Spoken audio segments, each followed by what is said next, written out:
رب العالمين والعاقبة للمتقين والصلاة والسلام على أشرف الأنبياء والمرسلين نبينا محمد وعلى آله وأصحابه أجمعين.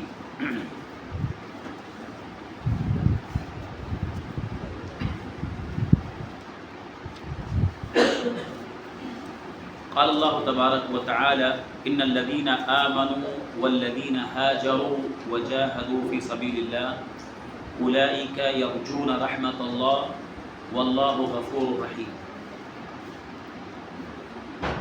آج انشاءاللہ مختصر وقت میں کچھ باتیں جو ہم آج دیکھیں گے وہ ایک بہت ہی اہم ٹاپک ہے جس کا تعلق عقیدے سے، اور اس ٹاپک میں بھی شرک آتا ہے. جو ٹاپک آج ہے اس میں بھی لوگوں کے اندر شرک آتا ہے. اس لیے آج کا ٹاپک بہت اہم ہے، اور ٹاپک ہے امید، خوف اور توکل صرف اللہ سے. انسان کی جو عبادت انسان کرتا ہے، جو بھی عمل انسان کرتا ہے نا، اس کی دو حیثیت ہے، ایک ظاہری اعمال اور ایک باطنی اعمال. باطن کا مطلب دل میں ہوتا ہے. تو ہر عمل کی دو کیٹیگری ہے. ایک وہ عمل ہے جو دکھنے والا ہے، جو ہم نماز پڑھتے ہیں دکھ رہا ہے، اس میں ہمارا بدن پورا استعمال ہو رہا ہے. ایسے رکوع ہے، سجدہ ہے، حج ہے، طواف ہے.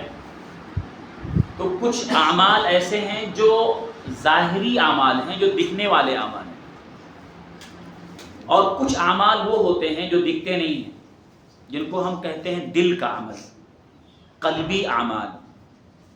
تو عبادت دو طرح کی ہے، ایک ظاہری عبادت، ایک باطنی عبادت، دل کی عبادت. ظاہری عبادت اس کی اصلاح یہ ڈیپینڈ ہے دل کی عبادت کی اصلاح پر.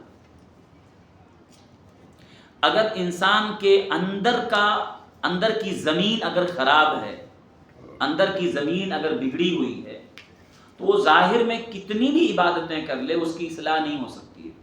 یا ظاہر میں اس کے عمل درست نہیں ہو سکتے ہیں جب تک وہ اپنے اندر کے عمل کو درست نہ کرے. اسی لیے آپ دیکھیں اللہ کے نبی صلی اللہ علیہ وسلم نے جو حدیث میں یہ بات فرمائی، بہت مشہور روایت جو ہم سنتے رہتے ہیں کہ الا ان فی الجسد مضغہ، کہ سنو جسم میں ایک ٹکڑا ہے، ایک گوشت کا لوتھڑا ہے، ٹکڑا ہے.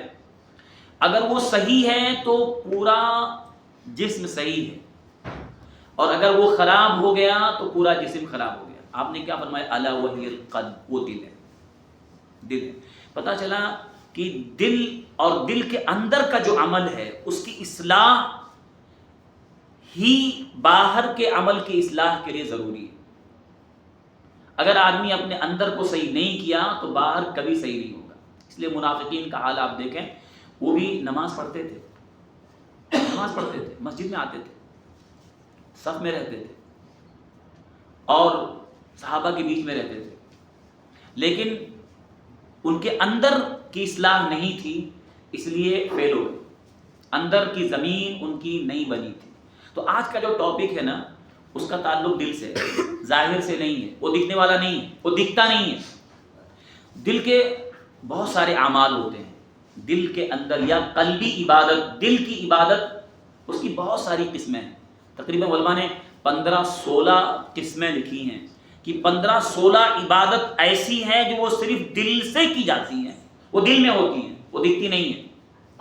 15-16 عبادت. اسی میں سے 3 عبادت آج ہم دیکھیں گے. آج کے درس میں 3 عبادت ہے جو آج دیکھیں گے، جس کا تعلق دل سے. ایک ہے امید، ایک ہے خوف، اور ایک ہے توکل.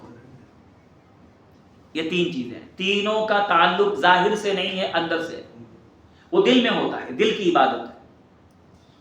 اور عام طور پہ امید اور خوف یہ دونوں ایک ساتھ بیان ہوتا ہے. آپ دیکھیں جب بھی آپ کتابیں پڑھیں گے تو امید اور خوف یہ ایک ساتھ آتا ہے، کیونکہ دونوں لازم ملزوم ہے، جوڑی ہے، ایک کا دوسرے سے گہرا کنیکشن ہے امید اور خوف کا۔ امید کا مطلب کیا ہوتا ہے؟ امید کس کو بولتے ہیں؟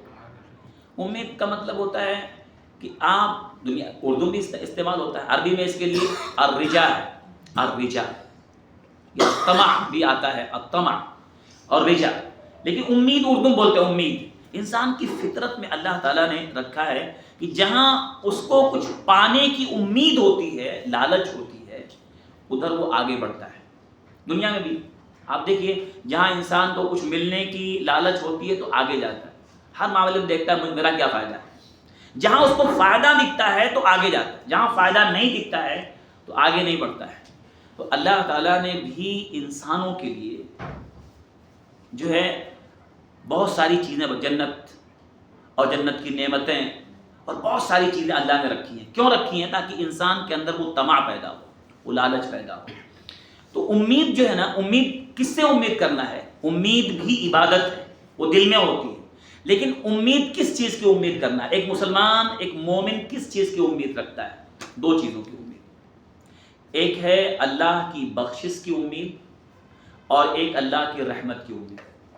یہ دو امید ہے جو ہم سے اللہ کا مطالبہ ہے کہ ایک بندہ اپنے دل میں، اپنے قلب میں، اپنے اندر جو دکھتا نہیں ہے اس کے اندر امید رکھے۔ کس چیز کی؟ اللہ کی بخشش کی۔ بخشش کا مطلب جو پاسٹ میں اس نے غلطیاں کر دی ہیں، بہت ساری خطائیں کی ہوں گی، بہت ساری غلطیاں کر دیا، گناہ بھی کیے ہیں ماضی میں، پاسٹ میں، تو اللہ سے امید رکھے کہ اگر میں توبہ کروں گا تو اللہ ان گناہوں کو معاف کر دے گا۔ یہ امید ہے۔ اگر یہ ختم ہو جائے نا، اگر یہ اندر نہیں ہے تو پھر انسان ٹوٹ جائے گا۔ انسان اس لیے بہت سارے لوگوں کے دلوں میں شیطان اس امید نے بھی گمراہ کر دیتا ہے، ایسا پیدا کر دیتا ہے تم تو بہت گناہ کیے، اب تمہاری بخشش نہیں ہے، اب تمہاری معافی نہیں ہے۔ تو شیطان کبھی کبھی امید کے معاملے میں انسان کو گمراہ کر دیتا ہے۔ تو اللہ تعالیٰ نے امید رکھا ہے، اور اللہ کے نیک بندوں کی اللہ نے صفت بیان کیا۔ اللہ تعالیٰ نے فرمایا کئی جگہوں پہ، جیسے قرآن کی آیت قل یا عبادی الذین اسرفوا علی انفسہم لا تقنطوا من رحمت اللہ۔ اللہ نے کہا کہ اے نبی آپ میرے بندوں سے کہہ دیں، اے میرے بندو جو اپنے اوپر جنہوں نے ظلم کیا ہے، بہت گناہ کر ڈالے، بہت گناہ کیے، میری رحمت سے مایوس نہ ہو، اللہ کی رحمت سے مایوس نہ ہو۔ تو کیا مایوس؟ یعنی اللہ کی جو رحمت ہے، ایک اللہ کی رحمت اور ایک اللہ کی بخشش گناہوں کی، کہ جو پاسٹ میں ہم سے گناہ ہو گئے ہیں اللہ ضرور انہیں معاف کرے گا اگر ہم نے توبہ کر لیا تو۔ لیکن اس میں ایک بات یاد رکھیں کہ بعض لوگوں کے دلوں میں شیطان اس معاملے میں کیا گمراہ کرتا ہے، گناہ کرو اللہ معاف کر دے گا، اللہ سے امید رکھو معافی کی۔ تو بہت سارے لوگ امید کے معاملے میں شیطان کے دھوکے میں آئے کہ گناہ کرو اور اللہ سے معافی کی امید رکھو۔ کیا یہ صحیح ہے؟ شیطان دل میں ڈالے گناہ کرو، شیطان ایسا ڈالتا بھی ہے، ارے کر لو بعد میں توبہ کر لینا، اللہ غفور الرحیم معاف کر دے گا۔ کیا اللہ کی رحمت کی امید، بخشش کی امید دل میں رکھ کے گناہ کرنا چاہیے؟ کیا امید جو اللہ نے رکھا ہے کہ امید رہنا چاہیے، امید رکھنا چاہیے بخشش کی، تو کیا اس لیے گناہ کرو پھر امید رکھو؟ نہیں، پاسٹ کے لیے، وہ ماضی کے لیے، کہ اگر پاسٹ میں گناہ ہو گئے ہیں، اگر ماضی میں تم سے خطائیں اور مسٹیک ہو گئی ہیں تو اب کیا کرو؟ مایوس مت ہو، توبہ کر لو، توبہ کرو گے اللہ معاف کر دے گا۔ لیکن کوئی آدمی اسے اپنے ذہن میں رکھے کہ اللہ غفور الرحیم ہے، معاف کرنے والا، اور اس کے بعد گناہ کرے تو کیا اللہ معاف کرے گا؟ اس کو یاد رکھیں، دونوں میں فرق ہے۔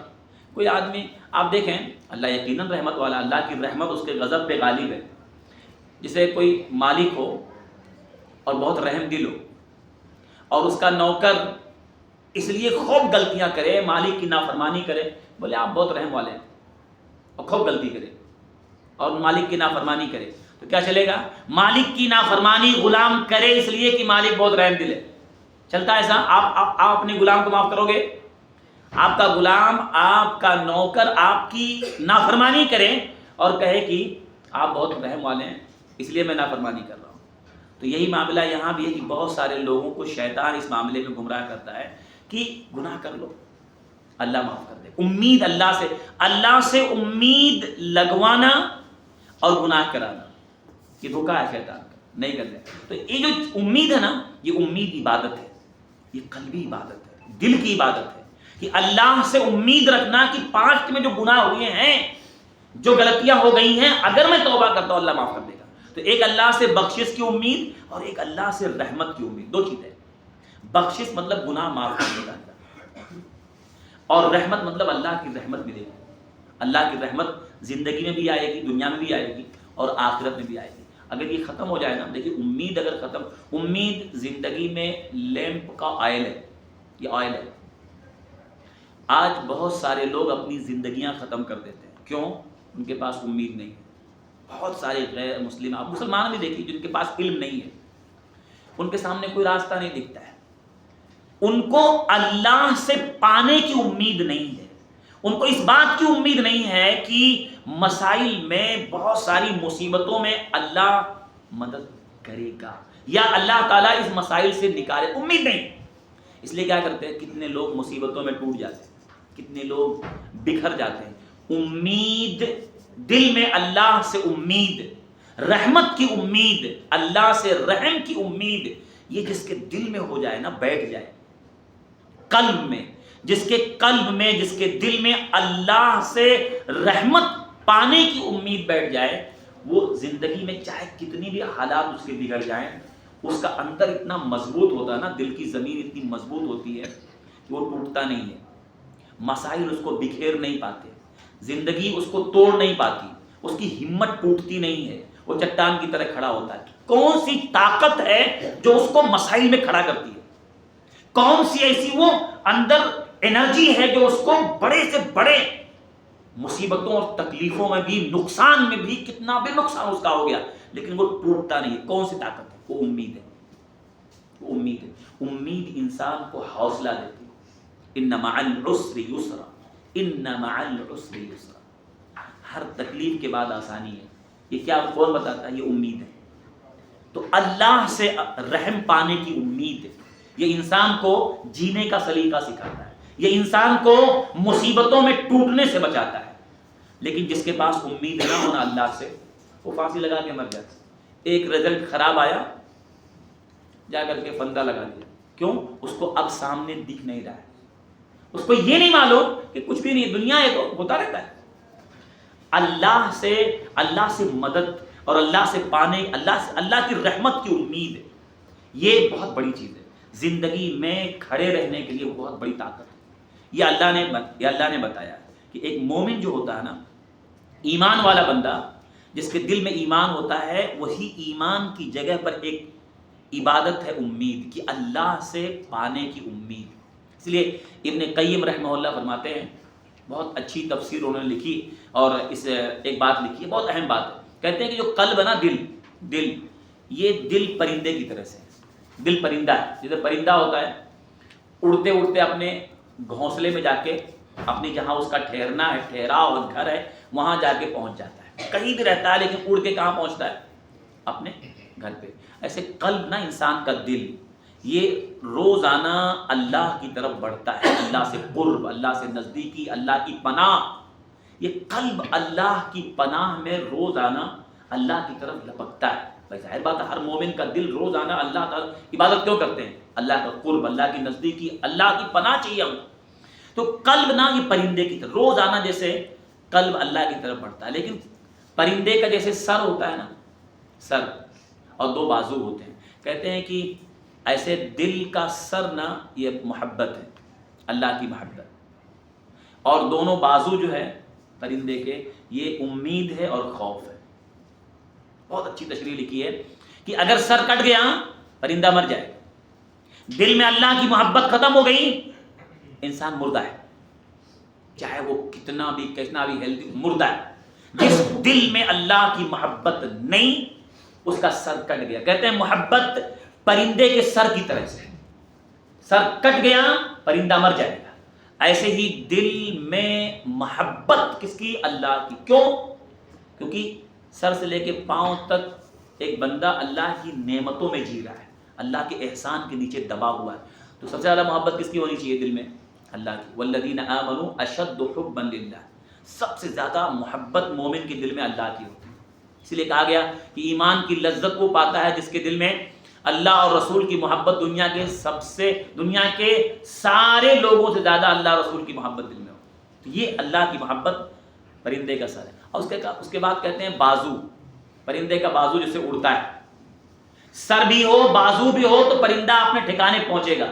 ایسے دل میں محبت اور امید اور خوف اگر ہے تو یہ قلب اللہ تک پہنچ جائے گا، یعنی اللہ سے رجوع، اللہ سے تعلق مضبوط ہو جائے گا. لیکن اگر سر کٹ گیا، محبت نہیں اللہ کی، چاہے کتنی بھی عبادت ظاہری طور پہ کر لے، محبت ہی نہیں ہے تو کیا ہے؟ محبوب کی محبت جب ہوتی ہے تو بھاگتا ہے، چاہت دل میں پیدا ہوتی ہے ہی نہیں اس کے دل میں تو مرا ہوا ہے. اور اگر سر ہے، محبت دل میں ہے لیکن دونوں بازو نہیں ہے، پرندے کے دونوں بازو نہیں ہے، سر ہے زندہ ہے لیکن بازو نہیں ہے تو اڑ پائے گا؟ گر جائے گا تو کیا ہوگا؟ شکاری کوئی بھی آئے گا، کوئی بھی اٹھا کے لے کے جائے گا، پرندہ اٹھا کے، یعنی کوئی بھی جانور کھا لے گا کیونکہ اڑ نہیں سکتا. ایسے کہتے ہیں کہ اگر دل میں محبت ہے لیکن دو بازو نہیں ہیں، دونوں بازو کیا ہیں؟ کہ امید اور خوف. امید اور خوف کہ ایک بازو امید ہے اور ایک بازو خوف ہے. اللہ سے پانے کی امید، اللہ کی رحمت پانے کی امید. کوئی عبادتیں ہم کر رہے ہیں، اللہ سے کچھ چاہیے، اللہ سے ملنے کی امید کہ اللہ میرے گناہوں کو بخش دے گا اور اللہ مجھ پہ رحم کرے گا، تو رحم پانے کی امید. دوسرا بازو کیا ہے؟ خوف کہ اگر میں نے اللہ کا حکم توڑا تو اللہ سزا دے گا، اللہ سزا دے گا. یہ ڈر اور امید اور ڈر، خوف، یہ دونوں بازو ہیں. بہت اچھی تشریح ہے. اس لیے ایک مومن کے دل میں امید ہمیشہ رہنا چاہیے. امید انسان کو آگے بڑھاتی ہے، مسائل میں ٹکنا سکھاتی ہے، حالات میں گھبرائے بغیر جینا سکھاتی ہے. جس کے پاس امید نہیں وہ مر گیا، ختم ہو جائے گا، بازو ختم ہو. اس کا بازو اگر ٹوٹ گیا، پرندے کا بازو، ایک بازو ٹوٹ گیا، اڑ پائے گا؟ نہیں اڑ پائے گا. ایسے جس آدمی کی زندگی میں اللہ سے امید نہیں ہے وہ آدمی جو ہے اللہ کی طرف نہیں بڑھ پائے. اس لیے آپ دیکھیں بہت ساری حدیثیں روایتیں ہیں کہ ایک انسان جب اللہ سے، اللہ کی رحمت پانے کی امید اس کے دل میں ہوتی ہے نا، تو وہ آدمی اپنے پاس موجودہ جو چیز ہے نا اس کو بھی لوگوں کو دینے والا بن جاتا ہے، لوگوں کو دینے والا بن جاتا ہے. کیوں؟ امید اللہ سے چاہیے مجھ کو مخلوق سے نہیں چاہیے، اللہ سے چاہیے. یہ امید، وہ طاقت ہے نا، اس کو اللہ سے چاہیے. تو میرے پاس جو ہے دے دو. اللہ نے قرآن میں کہا وَيُطْعِمُونَ الطَّعَامَ عَلَىٰ حُبِّهِ مِسْكِينًا وَيَتِيمًا وَأَسِيرًا. یہ اللہ کے نیک بندے کچھ ہیں جو مسکینوں کو کھلاتے ہیں، یتیموں کو، مسکینوں کو، قیدیوں کو کھانا کھلاتے ہیں. کیوں؟ اور آگے اللہ نے کہا کہ وہ کیا کہتے ہیں، ان کا جملہ کیا ہے؟ اِنَّا نَخَافُ مِن رَبِّنَا. اور آگے جو ہے کہ وہ کہتے ہیں کہ ہم صرف تم کو اللہ کے لیے کھلا رہے ہیں، لِوَجْهِ اللَّهِ، اللہ کے لیے، اور تم سے ہم کو نہ تو شکریہ چاہیے اور نہ تمہارا کوئی بدلہ چاہیے.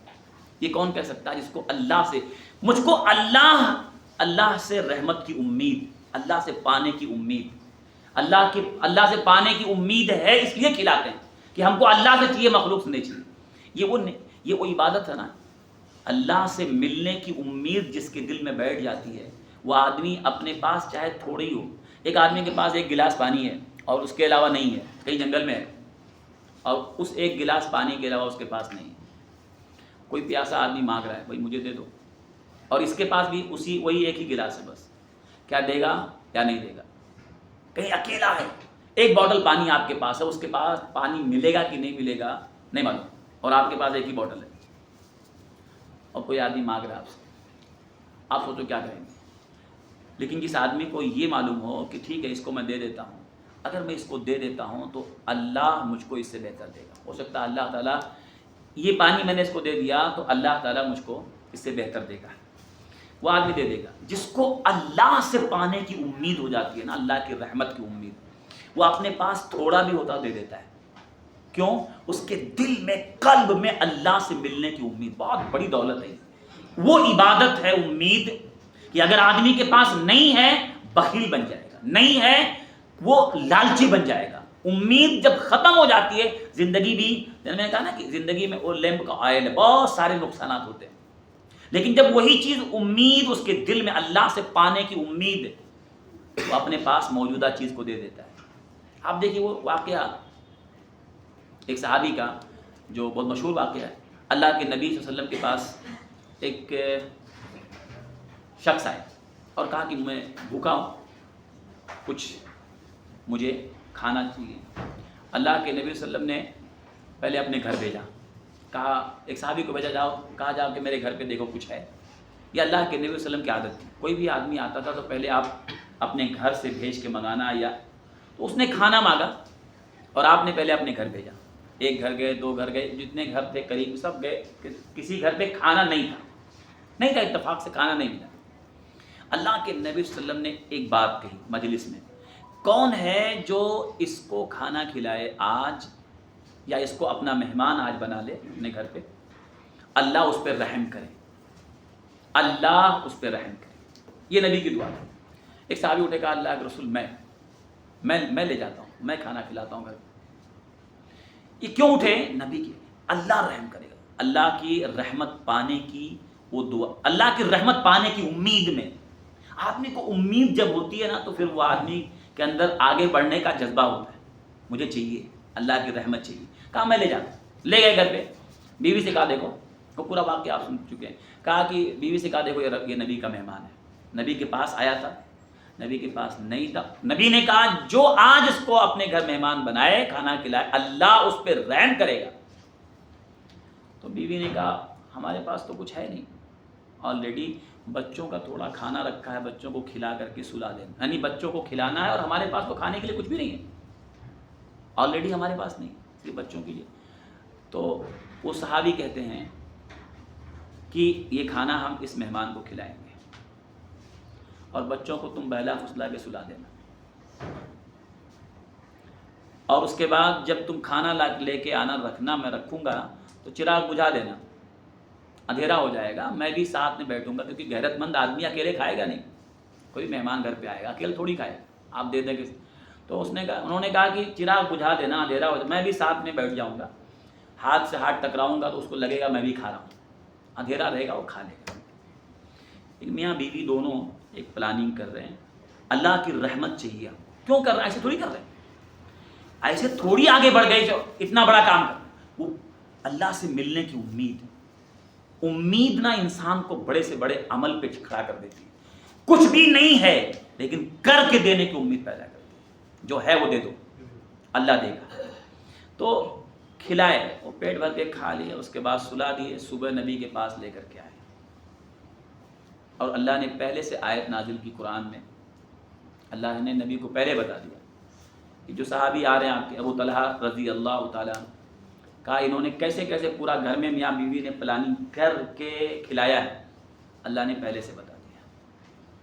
اور قرآن میں اللہ نے آیت نازل کی کہ ایسے بھی لوگ ہیں جو اپنے اوپر حاجت کے باوجود، ضرورت کے باوجود دوسروں کو ترجیح دیتے ہیں، اپنے حاجت ہے مجھے چاہیے، لیکن پھر بھی سامنے والا مانگ لیا، آ گیا، ٹھیک ہے دے دو۔ یہ کیوں معلوم ہے؟ یہ اللہ سے پانے کی امید، یہ امید ہے جو انسان کو اللہ کی طرف لپکنے والا، اللہ سے اپنے گناہوں کی معافی مانگنے والا، اور اللہ سے رحمت پانے والا بناتا ہے۔ تو یہ قلبی عبادت ہے، دل میں ہمیشہ زندہ رہنا چاہیے۔ جیسے اللہ کی محبت زندہ ہے نا دل میں، تبھی تو ہم اللہ کی محبت میں عبادت کرتے ہیں، ایسے اللہ سے دو چیزوں کی امید ہمیشہ، اپنے گناہوں کی معافی کی امید ہمیشہ، اللہ معاف کر دے گا، جو گناہ ہو چکے ہیں پہلے، اب تو نہیں کر رہے ہیں، جو ہو چکے ہیں نا اللہ معاف کر دے گا، ہمیشہ امید، اللہ ضرور معاف کرے گا، مجھ سے فلاں فلاں فلاں جو غلطیاں ہو گئی ہیں، پہلے ہو گئی ہیں نادانی میں، انجانے میں، اللہ ضرور معاف کرے گا، ہمیشہ دل میں یہ امید رہے۔ اور پھر اللہ کی رحمت کی امید، ہر وقت اللہ مجھ پہ رحم کرے گا، جو بھی مسائل زندگی میں آئیں ہمیشہ وہاں دل میں اللہ رحم کرے گا، ضرور رحم کرے گا۔ تو یہ جو ہے بہت بڑی نیکی۔ اچھا، یہ جو رحمت ہے نا، رحمت میں شرک بھی ہوتا ہے، یعنی یہ جو اپنا امید میں نے کہا نا، امید عبادت ہے، دل کی عبادت ہے، دل کی عبادت ہے، امید دکھتی نہیں ہے۔ آپ بتائیں کس کے دل میں کیا ہے، کوئی جانتا ہے؟ یہ دل کی عبادت ہے، کوئی نہیں دیکھتا، وہ اندر اللہ جانتا ہے، صرف اللہ کو معلوم ہوتا ہے، لیکن شیطان اس میں شرک کراتا ہے، امید میں بھی شرک ہوتا ہے۔ امید عبادت ہے، اور اس عبادت میں کسی غیر کو شریک کرنا یہ شرک ہے۔ کیسے شرک ہوتا ہے امید میں؟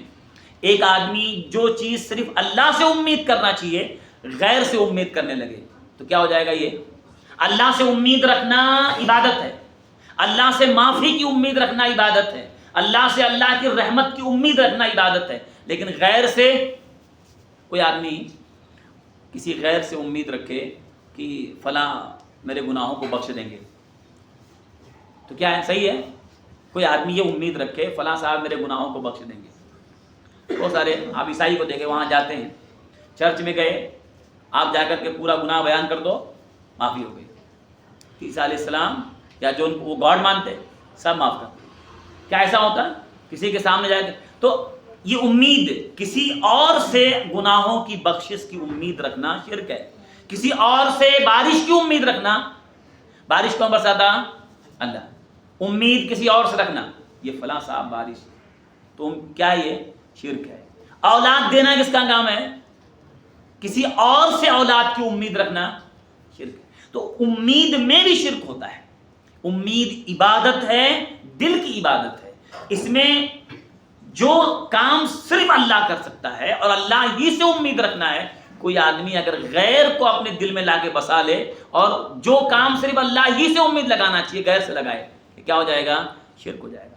تو اس عبادت میں بھی شرک ہوتا ہے۔ اسی لیے اللہ نے قرآن میں کہا نا، قل انما انا بشر مثلکم یوحی الی انما الہکم الہ واحد فمن کان یرجو لقاء ربہ فلیعمل عملا صالحا ولا یشرک بعبادۃ ربہ احدا۔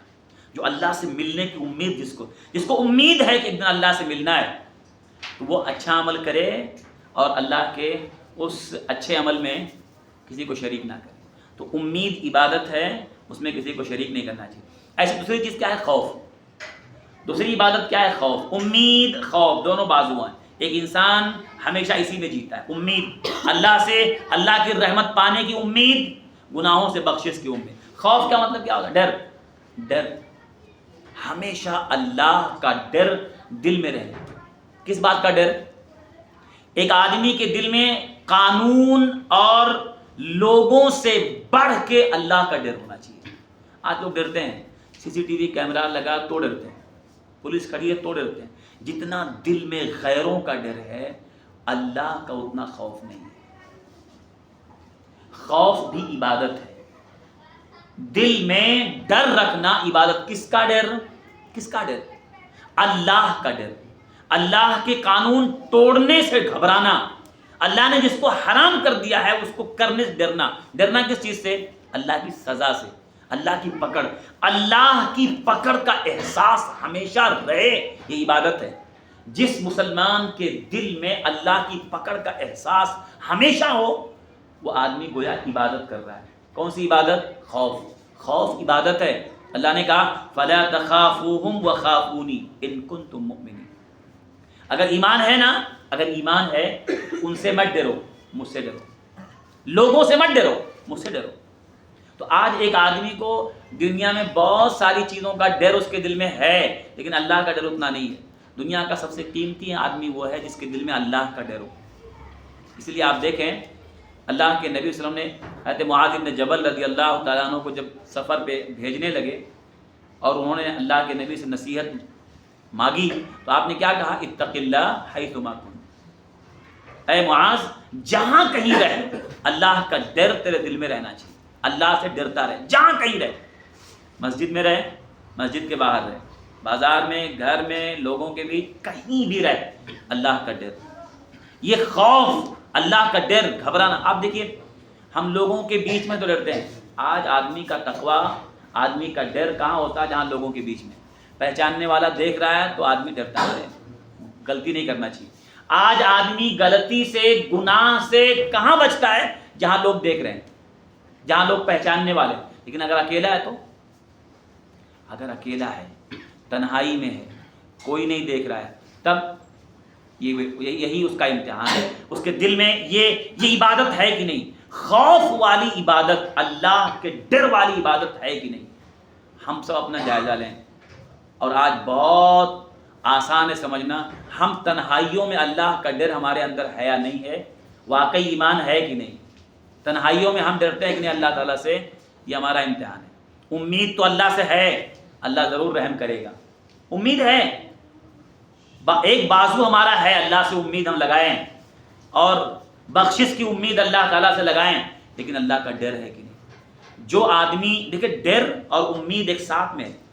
جہاں امید وہیں ڈر ہوتا ہے. آدمی امید کس چیز لگاتا ہے؟ جہاں ڈر ہو, نقصان کا ڈر ہوتا ہے تو آدمی امید لگاتا ہے. جہاں امید وہیں ڈر, جہاں ڈر وہیں امید, دونوں ملی جلی چیز ہے. تو ایک آدمی ہمیشہ اللہ سے ڈرے. اگر یہ ڈر نہیں ہے, نکل گیا, تو گویا کہ اس کے اندر یہ عبادت ختم ہو گئی, دل کی یہ عبادت خوف والی ختم ہو گئی. اللہ کا ڈر ہمیشہ رہنا چاہیے. یہ ڈر انسان کو نہ ظلم کرنے سے بچاتا ہے, یہ ڈر انسان کو اپنی اولاد پہ ظلم, ناانصافی کرنے سے بچاتا ہے. ڈر ایک آدمی کو احساس ہوتا ہے کہ ایک دن اللہ کے سامنے کھڑا ہونا, ساری زندگی کے راز ادھیڑ دیے جائیں گے, کوئی کام نہیں آئے گا. وہ ڈگری, وہ صلاحیت, وہ ساری چیزیں, سارا پاور, ساری طاقت, سارا سب کچھ یہیں مرنے کے بعد ختم ہو جائے گا.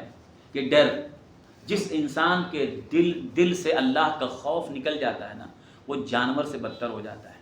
وہ بھائی پہ ظلم کرے گا, بھائی کا حق کھائے گا, بہن کا بھی حق کھائے گا, لوگوں پہ ظلم کرے گا. کیوں؟ ڈر اللہ کا نکل گیا ہے. اللہ کی پکڑ کا احساس نہیں ہے اس کو. اللہ پکڑتا ہے لیکن وہ احساس ختم ہو گیا ہے. آدمی جانور سے بدتر ہو جاتا ہے اگر اللہ کا خوف اس کے دل میں نہ ہو. اسی لیے آپ دیکھیے نکاح کے موقع پر یا ہر خطبے میں اللہ کے نبی صلی اللہ علیہ وسلم وہ 3 آیتیں کیوں پڑھتے تھے؟ وہ 3 آیتیں قرآن مجید کی ہر خطبے میں اور جو ہے نکاح میں کیوں؟ اس خطبے میں 4 بار اللہ سے ڈرنے کا حکم دیا گیا. 4 بار ڈرو اللہ سے. یہ زندگی سے نکل گیا, انسان جانور بن جائے گا. آج لوگ ڈرتے بھی ہیں. آپ دیکھیے جو ہے ڈرنا کئی طرح کا ہوتا ہے, کئی طرح کا ہوتا ہے. ایک آدمی جاتا ہے, گاڑی لے کے جا رہا ہے, حوالدار کھڑا ہے تو سگنل نہیں توڑتا ہے, رک جاتا ہے. کیوں رکا بھائی؟ ادھر حوالدار کا ڈر ہے تو گاڑی یہاں کھڑا کیا, سگنل نہیں توڑا. لیکن اگر نہیں ہے تو توڑ کے جاتا ہے. اگر آدمی کے دل میں اللہ کا ڈر ہو جائے تو اللہ کا قانون توڑے گا؟ کتنے سارے قانون. تو یہ جو امید اور خوف ہے نا, ایک مومن بندہ ان دونوں کے بیچ میں جیتا ہے. اللہ سے امید بھی رہتی ہے اس کو اپنے گناہوں کی مغفرت کی, اللہ کی رحمت کی, اور جہاں بھی تھوڑا سا ہلاکت یا جہاں بھی تھوڑا معاملہ حرام کا آ گیا گھبرا جاتا ہے, ڈرتا ہے. نہیں بھائی, جاب چلی جائے چلے گا, لیکن حرام نہیں کرنا ہے, اللہ کو ناراض نہیں کرنا ہے, میں اپنے مالک کو ناراض نہیں کر سکتا. یہ جس کے دل میں آ جائے نا خوف, اللہ کا خوف, وہ بہت قیمتی انسان بن جاتا ہے. اس لیے اللہ کے عرش کے سائے میں وہ جگہ بھی پائے گا جو بندہ. آپ دیکھیے کہ ایک آدمی تنہائی میں اللہ کو یاد کرے اور رو دے. تنہائی میں یاد اللہ کو کیسے روئے گا؟ تنہائی میں یاد کر کے کس بات سے روئے گا؟ یہی تو معاملہ ہے نا کہ اللہ کو تنہائی میں یاد کیا اور رو دیا. جب اللہ کا ڈر ہوتا ہے تبھی روتا ہے. ایک آدمی جب تنہائی میں اللہ کو یاد کرتا ہے, ایک طرف اس کے سارے گناہ ہوتے ہیں, ایک طرف اللہ کی رحمتیں ہوتی ہیں, دونوں کو ملاتا ہے, پھر اس کی آنکھوں سے آنسو آتے ہیں کہ میں نے کتنا گناہ کیا ہے, کتنا اللہ کا حکم توڑا ہے. آپ دیکھیے کتنی بار آپ روئے, آج رمضان میں کتنی بار آپ روئے, کتنی بار آنکھوں سے آنسو گرے, کتنا خوف اللہ کا ہے, ڈر کتنا ہے, کتنی بار آپ ایک قطرہ آنسو گرا ہے. تو وہ اللہ کے عرش کے سائے میں خوف جو ہوتا ہے نا, خوف اللہ کا, ڈر, یہ انسان کی آنکھوں سے آنسو گراتا ہے. تو یہ جو امید اور خوف, یہ دونوں چیزیں رہنی چاہیے, یہ دونوں عبادت ہے. خوف میں بھی نا شرک ہوتا ہے, جیسے میں نے کہا نا امید میں بھی شرک ہوتا ہے, کہ اگر کوئی آدمی اللہ کے بجائے کسی غیر سے وہ امید لگائے جو صرف اللہ کر سکتا, اولاد کی امید, بارش کی امید, بخشش کی, شرک ہے. ایسے خوف صرف اللہ سے رکھنا ہے, ڈر صرف اللہ کا. 2 طرح کا ڈر ہوتا ہے, ایک فطری ڈر اور ایک کسبی ڈر ہوتا ہے جو حاصل کیا جاتا ہے. ایک فطری ڈر ہے, آپ جا رہے ہیں کہیں سانپ نکل گیا, سانپ دیکھ لیا آدمی, ڈر گیا بھائی, تو یہ کوئی مسئلہ نہیں. تو فطری ڈر ایک وہ ڈر ہوتا ہے جو اللہ تعالیٰ نے دل میں رکھا ہے. کوئی آدمی کوئی ایسی چیز دیکھا جو تکلیف والی, ڈر گیا. جیسے موسیٰ علیہ السلام کے بارے میں اللہ فرماتا ہے یہ شرک نہیں ہے, یہ شرک نہیں ہے. جیسے موسیٰ علیہ السلام کے بارے میں اللہ نے قرآن میں کہا کہ موسیٰ علیہ السلام نے دیکھا جب سانپ, سارے جادوگروں نے جو تو کچھ دکھایا پورا, سانپ سب پورے میدان میں دوڑنے لگے تو پھر کیا ہوا؟ موسیٰ علیہ السلام وَلَّا مُدْبِرًا وَلَمْ يُعَقِّبْ، موسیٰ علیہ السلام بھاگے دیکھ کر کے، پلٹ کے دیکھا بھی نہیں، اس کو مڑ کے دیکھا بھی نہیں. تو موسیٰ علیہ السلام بھی ڈرے سانپ دیکھ کے. تو فطری چیز ہے. تو دو طرح کا ڈر ہوتا ہے. ایک ڈر وہ جو فطرت میں اللہ نے رکھا ہے، اس میں ڈرنا کوئی مسئلہ نہیں ہوتا ہے، سانپ دیکھ لیا، کوئی جانور دیکھ لیا، کچھ اور، یہ ڈر چلتا ہے. ایک وہ ڈر ہوتا ہے جو صرف اللہ ہی کر سکتا ہے، اس میں غیر سے ڈرنا، اس میں اللہ کے کاموں میں یا وہ نقصان صرف اللہ ہی کر سکتا ہے، وہ نفع صرف اللہ ہی پہنچا سکتا ہے، اس میں گھبرانا. اگر میں ہر جمعرات کو بابا کی درگاہ پہ نہیں گیا تو دکان کی برکت ختم ہو جائے گی. یہ کون سا ڈر ہے؟ یہ ڈر شرک ہے. اگر میں گاڑی لے کے جا رہا ہوں نا، راستے میں روک کر کے اگر میں نے کچھ چڑھایا اڑایا نہیں، ادھر کچھ دیا نہیں، تو گاڑی کا آگے ایکسیڈنٹ ہو جائے گا. یہ کون سا ڈر ہے؟ یہ شرک ہے. یہ ڈر شرک. کیوں؟ نقصان پہنچانا، برکت اٹھا لینا، یہ صرف اللہ کرتا ہے اور کوئی نہیں کر سکتا ہے. ایسے بہت سارے ڈر جو انسان کی زندگی میں ہوتے ہیں، خوف انسان کی زندگی میں لگے رہتے ہیں. فلاں صاحب اگر وہ ناراض ہو گئے، ان کی بات نہیں مانا، ناراض ہو گئے تو بچہ بھی بیمار ہو جائے گا، بچے کی موت ہو جائے گی، یہ ہو جائے گا، وہ ہو جائے گا، آفت آ جائے گی، مصیبت آ جائے گی گھر میں، اگر ان کی بات میں نے سنا نہیں تو کیا؟ یہ سارے ڈر یہ وہ ڈر ہیں جو شرک ہے. تو دو طرح کا. تو یہ خوف صرف اللہ سے، جو کام صرف اللہ کر سکتا ہے وہ اللہ سے بس. تو دل میں اللہ کا ڈر بھی ہو اور اللہ سے پانے کی امید بھی ہو. ان دونوں کے درمیان ایمان ہے. مومن ان دونوں کے درمیان جیتا ہے. ادھر اللہ سے امید بھی ہے پانے کی، ادھر اللہ کے حکم کو ٹوٹ جانے کا خوف بھی ہے، گھبراتا رہتا ہے، کچھ ہو گیا ڈرتا رہتا ہے، اور اللہ سے پانے کی امید بھی ہے. ایسا ہمارے دل میں جائزہ لینا چاہیے، ہمارے اندر ہے کہ نہیں؟ روزانہ ہم کو اللہ کی رحمت کی امید ہے کہ نہیں؟ ہاں. اور روزانہ ڈر کی امید، ڈر ہے کہ نہیں دل میں؟ ڈر. جب ڈر ہوتا ہے نا تو انسان ظلم سے بچتا ہے، کسی پہ جلدی ہاتھ نہیں اٹھاتا ہے، تھپڑ جلدی نہیں، ڈرتا گھبراتا ہے. اب دیکھیے وہ جو ہے صحابی ہیں ابو مسعود البدری. ابو مسعود البدری ایک صحابی جو ہے اپنے غلام کو پیٹ رہے تھے، مار رہے تھے. اس زمانے میں غلامی کا دور تھا، مار رہے تھے. پیچھے سے ایک آواز آئی، یا ابا مسعود اعلم، اے ابو مسعود اچھی طرح سن، جان لے. تو کہتے ہیں میں اتنا غصے میں تھا، سنا نہیں، دھیان نہیں دیا کون بول آواز کا، اور مار رہے تھے. پھر آواز آئی، اعلم یا ابا مسعود، اے ابو مسعود اچھی طرح جان لے. کہتے ہیں تھوڑا سا پلٹ کے دیکھا کون ہے، کہتے ہیں کہ اللہ کے رسول صلی اللہ علیہ وسلم تھے جو پیچھے سے آواز دے رہے تھے اور کہہ رہے تھے، اے ابو مسعود اچھی طرح جان لے کہ آج جتنا تیرا پاور اس غلام پر ہے، اس سے کہیں زیادہ اللہ کا پاور تیرے اوپر ہے. آج تو اس کو جو چاہے کر سکتا ہے، تیرا پاور ہے بھائی، تو مالک ہے، کر سکتا ہے، لیکن اچھی طرح یاد رکھ تیرے سے کہیں زیادہ پاور اللہ کا تیرے اوپر ہے. اگر وہ پکڑنے پہ آ گیا تو پھر کوئی نہیں بچا پائے گا. یہ ڈر. کہتے ہیں کہ میں اتنا سنا تھا، وہ لوگ مطلب اتنا سنا کہ میرے ہاتھ سے تھوڑا گر گیا، میں گھبرا گیا، چھوڑ دیا. اور اس کے بعد کہا اللہ کے رسول آج کے بعد کسی بھی غلام کو نہیں ماروں گا، اور اس کو آزاد کر دیا. تو یہ ڈر ہے. ایک انسان جب اللہ کا ڈر اس کے اندر آتا ہے، خوف آتا ہے، تو گناہوں سے، غلطیوں سے گھبراتا ہے. تو یہ ہمارے اندر رہنا چاہیے. اگر یہ ہے تو ایمان ہے، مضبوط ہے. نہیں ہے تو ایمان کہیں نہ کہیں ڈیمیج ہے. ایمان کو طاقت کہاں سے ملتی ہے؟ ان سب چیزوں سے. اللہ کا ڈر، امید. جتنا جتنا کمزور ہوتا ہے اتنا اتنا بندے کا ایمان بھی کمزور ہوتا ہے. اب ایک تیسری، دو چیزیں ہوئی. ایک تیسری عبادت ہے جو ہمارے اس درس میں یا ٹاپک میں ہے، یہ ہے توکل. ہم نے امید دیکھ لیا. امید کیا ہے؟ اللہ سے امید پانے کی امید، بخشش اور رحمت، دو چیزوں کی امید. ڈر یعنی اللہ کے نافرمانی سے بچنے کا ڈر، گھبرانا.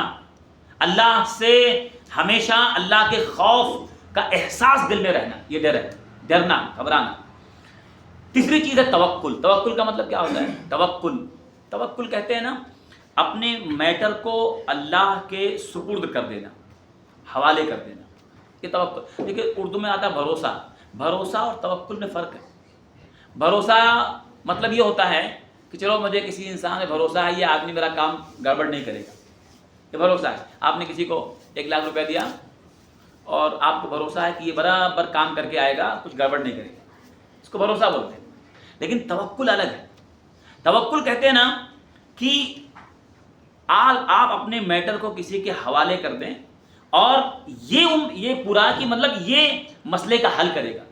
توکل میں یہ ہوتا ہے کہ یہ شخص مسئلے کا حل نکالے گا، یہ مسئلے کا حل نکالے گا، اس کا نام توکل ہے. اپنے میٹر کو کسی کے حوالے سپرد کر دینا، کسی کے حوالے کر دینا، اور یہ اس سے یقین رکھنا کہ یہ ضرور میرے مسئلے کا حل نکالے گا، یہ توکل ہے. تو یہ بھی عبادت ہے. توکل کیا ہے؟ عبادت ہے. توکل کس پہ کرنا چاہیے؟ توکل کس پہ کرنا چاہیے؟ اللہ پر. جیسے امید صرف اللہ سے، خوف صرف اللہ سے، ڈرنا صرف اللہ سے، ایسے توکل بھی صرف اللہ پر. توکل صرف اللہ پہ. توکل کیا ہوتا ہے؟ آپ دیکھیے دنیا میں انسان کے سامنے بہت سارے مسائل آتے ہیں. کبھی صحت کا مسئلہ ہے، کبھی فائنینشیل پرابلم ہے، کبھی گھریلو مسئلے ہیں، کبھی میاں بیوی کے جھگڑے ہیں، کبھی کچھ اور مسئلہ، کبھی کچھ اور مسئلہ. ہر انسان کی زندگی میں کچھ نہ کچھ پرابلم روز رہتے ہیں. کوئی انسان دنیا میں ایسا نہیں ہے جو سارے مسائل سے بالکل ٹینشن فری ہو. نہیں ہے. ہر انسان کی زندگی میں کچھ نہ کچھ لگا رہتا ہے. یہ اللہ نے ایسا بنایا ہے. اللہ نے انسان کو بنایا ایسا. کوئی انسان نہیں کہہ سکتا میں ایک دم ٹینشن فری لائف. کچھ نہ کچھ رہے گا اس کی زندگی میں. تو ان سارے مسائل میں اللہ تعالیٰ نے حل بھی بتایا. ان سارے مسائل میں ایک انسان نکلنے کے لیے، ان سارے مسائل کو حل کرنے کے لیے دنیاوی اسباب بھی ہیں کہ دنیا میں کیسے حل کیا جاتا ہے، اس کو ڈھونڈے کرے. لیکن اس سے بڑھ کے ایک چیز اور ہے، توکل. کہ یہ دنیا کے سارے اسباب، ساری چیزیں اپنی جگہ ہیں، لیکن ایک یہ کہ ایک آدمی توکل اللہ پہ کرے کہ ساری چیزیں ایک جگہ ہیں، لیکن اگر اللہ رب العالمین نہ چاہے تو نہیں ہو سکتا. اس لیے توکل اللہ پہ کرنا، پورا جس کو ہم اردو میں بولتے ہیں بھروسہ اللہ پر کرنا، یہ عبادت ہے. اور یہ جس آدمی کے دل میں آ جائے، اللہ فرماتا ہے وَمَن يَتَوَكَّلْ عَلَى اللَّهِ فَهُوَ حَسْبُهُ، کہ جو بندہ اللہ پہ توکل کر لے اللہ اس کے لیے کافی ہو جاتا ہے. اتنی جامع آیت ہے یہ کہ جو بھی شخص اللہ پہ توکل کر لے، یعنی جو آدمی اپنا میٹر اللہ کے حوالے کر دے، اے اللہ میں نہیں کر سکتا، اب تو ہی کر دے. میں تھک گیا ہوں، میں عاجز آ گیا ہوں، میں مسئلے کا حل کرتے کرتے کرتے اللہ میں جتنی طاقت تھی میری میں نے کیا، اب میں مجھ سے نہیں ہوتا ہے، اے اللہ تو کر. اپنے میٹر کو اللہ کے حوالے کر دینا، اسی کا نام توکل ہے. اے اللہ تو کر دے. اور اللہ فرماتا ہے وَمَن يَتَوَكَّلْ عَلَى اللَّهِ، جو بندہ ایسا کرتا ہے کہ اللہ پر توکل کر لے، اللہ اس کے لیے کافی ہو جاتا ہے، کافی ہو جاتا ہے. یہ اور جس کے لیے اللہ کافی ہو جائے، بتائیے اس کو کوئی ٹینشن ہے؟ کوئی اس کا کچھ بگاڑ سکتا ہے؟ کوئی نقصان کر سکتا ہے؟ اللہ جس کے لیے کافی ہو جائے. اللہ نے قرآن میں کہا وَإِن يَنصُرْكُمُ اللَّهُ فَلَا غَالِبَ لَكُمْ، اگر اللہ تمہاری مدد کرنے پہ آ جائے، فَلَا غَالِبَ لَكُمْ، تو تم پر کوئی غالب نہیں آ سکتا ہے. کیا قرآن کی آیت ہے؟ اگر اللہ تمہاری مدد کرنے پہ آ جائے تو تم پر کوئی غالب نہیں آ سکتا. وَإِن يَخْذُلْكُمْ، لیکن اگر اللہ اپنی مدد کھینچ لے، تم کو چھوڑ دے، اگر اللہ تمہاری مدد نہ کرے، تم کو چھوڑ دے، فَمَنْ ذَا الَّذِي يَنْصُرُكُم مِّن بَعْدِهِ، تو بتاؤ کہ اللہ کی مدد کھینچ جانے کے بعد، چھوڑ دینے کے بعد کون ہے جو تمہاری مدد کرے گا؟ کون ہے؟ اور اللہ نے آگے کہا کہ ایمان والوں کو بھروسہ صرف اللہ پہ کرنا چاہیے، توکل صرف اللہ پہ کرنا چاہیے. یعنی دنیاوی اسباب کرنا چاہیے، جو بھی حل کرنے کے جائز راستے اپنانا چاہیے، لیکن پورا بھروسہ چیزوں پہ نہیں کرنا چاہیے. ساری چیزیں اپنی جگہ، لیکن اگر اللہ تعالی نہ چاہے تو اسباب ہوتے ہوئے بھی مسئلہ حل نہیں ہوتا ہے. اس لیے ایک آدمی، ایک مومن کے دل میں سب سے زیادہ بھروسہ کس کا ہونا چاہیے؟ اللہ پر. اللہ ہے میرے ساتھ، وہ مسئلے حل کرے گا، وہ نکالے گا. تو سارے اسباب ہوتے ہوئے بھی اللہ اگر چاہ لے تو تھوڑا سبب بھی ہے، تھوڑا ذریعہ بھی ہے، اللہ تعالیٰ مسئلہ نکال دے گا. لیکن اگر اللہ کی مدد نہ ہو، چاہے آپ کے پاس کتنی بھی چیزیں ہیں، ساری طاقت موجود ہو، نہیں ہوتا ہے. تو یہ بہت قیمتی چیز ہے توکل اللہ پر. زندگی میں یہ ہونا چاہیے، دل میں یہ ہونا چاہیے. آپ کہیں بھی رہیں، کبھی کبھی آدمی کیا ہوتا ہے، اس کا بھروسہ صرف کس پہ ہوتا ہے؟ اپنی صلاحیت پر، اپنے اسباب پر، اپنی ڈگری پر، اسی پر. دیکھیے دنیا میں اسٹینڈ کے لیے ضروری چیز ہے کہ آدمی دنیاوی چیزوں پر بھی اس کا بھروسہ رہتا ہے. یہ چھوٹا بھروسہ ہے، لیکن آدمی کے قلب میں، دل میں بڑا بھروسہ اللہ پہ رہنا چاہیے کہ یہ سارے اسباب جو میرے پاس ہیں، اگر اللہ میری مدد نہیں کرے گا تو یہ سب کچھ نہیں ہو سکتا ہے. یہ سارے اسباب ہو کر کے بھی کوئی کام نہیں آئیں گے. میں آپ کو بتاؤں، اب دیکھیے، آگے بڑھ جائیں.